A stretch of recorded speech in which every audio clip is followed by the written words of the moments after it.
எல்லாருக்கும் வணக்கம். நான் வசந்த் பேசுகிறேன். இனி நம்ம என்ன பார்க்க போகிறோம் அப்படின்னு பார்த்தீங்கன்னா, இந்த ஏலியன்ஸை பற்றி ஒரு விஷயம் தான் பார்க்க போகிறோம். இந்த ஏலியன்ஸ் அப்படின்ற ஒரு மர்மமான விஷயம் இந்த உலகத்தில் இருக்கிற ஒரு கட்டுக்கதை அப்படின்னு நிறைய பேர் சொல்கிறாங்க. ஒரு சில பேர் இருக்குது அப்படின்னு சொல்கிறாங்க. ஆனால் இப்போ பார்த்தீங்கன்னா நாசா தீவிரமாக ஆராய்ச்சி பண்ணிட்டு இருக்காங்க. ஏலியன்ஸை பற்றி எப்படியாச்சும் உலகத்துக்கு வெளியே கொண்டு வரணும் அப்படின்னு சொல்லி.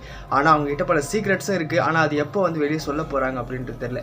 இப்போ என்ன அப்படின்னு பார்த்தீங்கன்னா, சூரிய குடும்பத்தில் ஒரு முக்கியமான ஒரு கோள் எது அப்படின்னு பார்த்தீங்கன்னா இந்த செவ்வாய் கிரகம், மார்ஸ் அப்படின்றது தான். இதில் ஏதோ ஒரு மர்மம் அடங்கி இருக்கு அப்படின்னு பார்த்தீங்கன்னா நிறைய ஆய்வாளர்கள் சொல்கிறாங்க. அதாவது சமீபத்தில் நாசா ஒரு ரோவரை அனுப்பிச்சாங்க. செவ்வாய் கிரகத்தில் ஏதாவது ஒரு விஷயம் கண்டுபிடிக்கலாம், ஏதாவது ஒரு தகவல் சேகரிக்கலாம் அப்படின்னு சொல்லி. அப்போது சில வித்தியாசமான புகைப்படங்கள் கொண்ட சில ரோவர் எடுத்து அமைச்சிருக்கு அப்படின்னு கூட சொல்லலாம். செவ்வாய் கிரகத்தில் ஏலியன் போன்ற பல உருவங்கள் பதிவாகி இருந்தது அப்படின்னு. அது மட்டும் இல்லை, செவ்வாய் கிரகத்தில் சில வித்தியாசமான சத்தங்கள் கேட்டுது அப்படின்னு. ஒருவேளை அது ஏலியன்ஸோட கம்யூனிகேஷன் வாய்ஸாக கூட இருக்கலாம் அப்படின்னு சந்தேகப்படுறாங்க. ஏலியன்ஸோட வாய்ஸாக கூட இருக்கலாம். ஆனால் ஏதோ ஒரு வித்தியாசமான சத்தம் செவ்வாய் கிரகத்தில் கேட்டுகிட்டே இருக்குது அப்படின்றாங்க. அந்த சத்தம் என்ன அப்படின்னு பார்த்தீங்கன்னா இதுதான். அந்த சவுண்ட் கொஞ்சம் மர்மமாகவே இருக்குது அப்படின்னு சொல்கிறாங்க. ஒருவேளை அது ஏலியன்ஸோட வாய்ஸாக இருக்கலாம், இல்லை செவ்வாய் கிரகத்தில் ஏதாவது ஒரு சில விஷயங்களோட பதிவாக தான் அது இருந்திருக்கும் அப்படின்னு சொல்கிறாங்க. அந்த சவுண்டு நீங்களே கேளுங்க.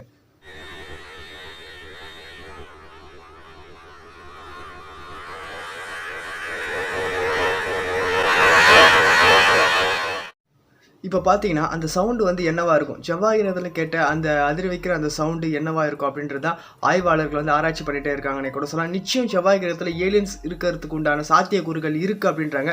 கூடிய சீக்கிரத்தில் வெளி உலகத்துக்கு ஏலியன்ஸை பற்றி சில உண்மைகளை நாங்கள் நாசா தெரிவிப்போம் அப்படின்றாங்க. இந்த மாதிரி பல இன்ட்ரெஸ்டிங்கான விஷயங்களை தெரிஞ்சுக்க நம்ம சேனலுக்கு சப்போர்ட் பண்ணுங்கள், சப்ஸ்கிரைப் பண்ணுங்கள், மறக்காமல் உங்கள் கருத்தை பதிவு பண்ணுங்கள். நன்றி.